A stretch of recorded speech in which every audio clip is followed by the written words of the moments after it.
उपमुख्यमंत्री अजित पवार यांच्या निधनाची बातमी एक मोठी धक्का होती आणि पवार कुटुंबावरती दुःखाचा डोंगर कोसळलाच, पण अजितदादांनी जोडलेल्या कार्यकर्त्यांवर, घडवलेल्या नेत्यांवर, जपलेल्या माणसांवरही एक मोठा आघात या एका बातमीने केला। दादांच्या निधनाची बातमी एक आक्रोश सोबत घेऊन आली, जो अद्यापही थांबलेला नाही।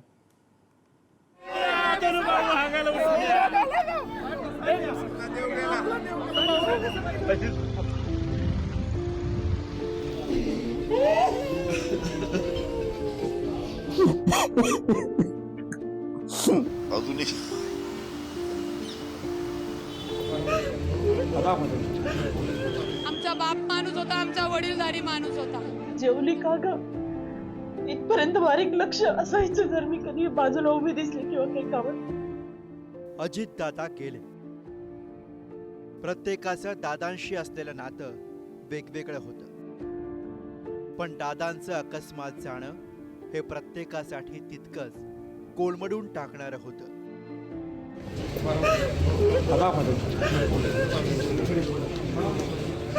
युगेंद्र पवार यांच्या रडण्याचा आवाज मन हेलावणारा होता। अजितदादांसोबतचा कौटुंबिक जिव्हाळा ते राजकारणातला संघर्ष, हे सारं काही ज्या पुतण्याच्या वाट्याला आलं, त्या पुतण्याला काकाच्या निधनाची बातमी एखाद्या लहान मुलासारखी रडवून गेली।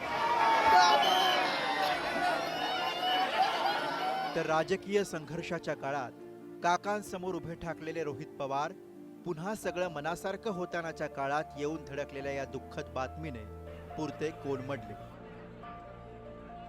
एवढं पाटे उठून तुम्ही सकाळी सकाळी एवढं करण्यासाठी मी पण साहेब तुमच्यासोबत वाद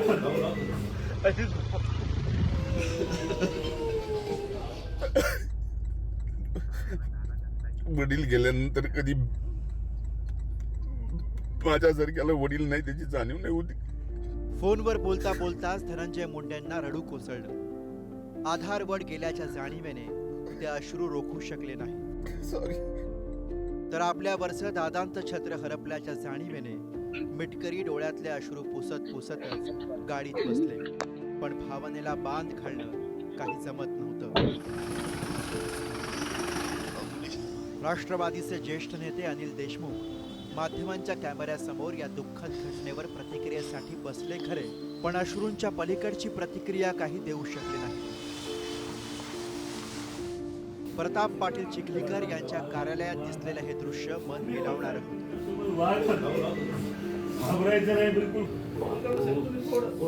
खूप मोठा आधार आज हरपलाय।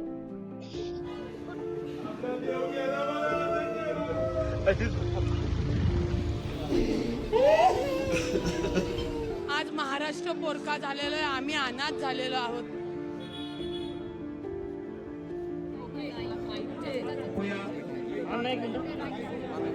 बारामतीत दत्तामामा भरणे पोहोचले ते दादांच्या आठवणीने भावुक होऊनच, तर कोल्हापुरात हसन मुश्रीफ यांना अनावर झालेल्या अश्रूंनी त्यांना प्रतिक्रियाच देऊ दिली नाही।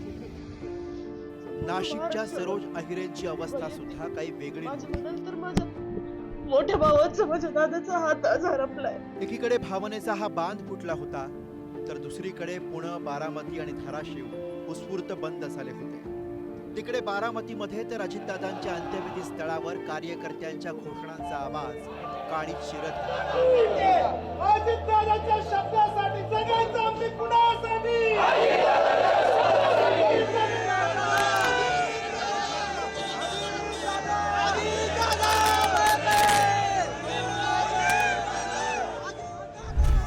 दादा आज आमच्यात नाही येत।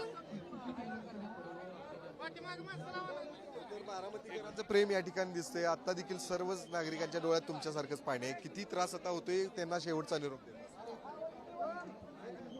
बोलू नाही शकत आहे। आज खरोखर पोरकं झालो आम्ही। आज खरोखर असं आमचा बाप, घराचा मेन माणूस किंवा सगळं, म्हणजे भले कधी हे नाही, पण बारामतीच्या प्रत्येक क्षणोक्षणात दादांची आठवण कायम राहील। दादा गेले, खरं तर विश्वासात बसत नाही।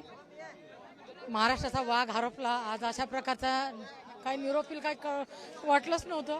दादा गेले, परत कधी भेटणार नाही. ती घाई आता परत कधीच दिसणार नाही. ते फोन करणं, ते आवाज देणं, सगळ्याला मुकलो आम्ही. दादांना भावपूर्ण श्रद्धांजली आहे. सुरक्षा गेली आहे.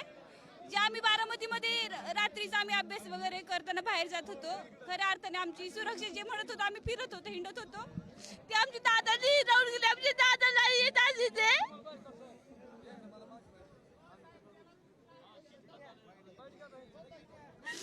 विश्वास बसत नाही आम्हाला. आमचे दादा आम्हाला सोडून गेले. त्यांच्यामुळेच आम्ही या मैदानावर ग्राउंडची प्रॅक्टिस करतो. त्याच्यामुळेच आम्हाला फीस कमी आहे, सवलती आहे, तिथं भरती करू शकतो आम्ही. आता तेच नाही राहिले, आता आमचं पुढे कोण बघणार ना.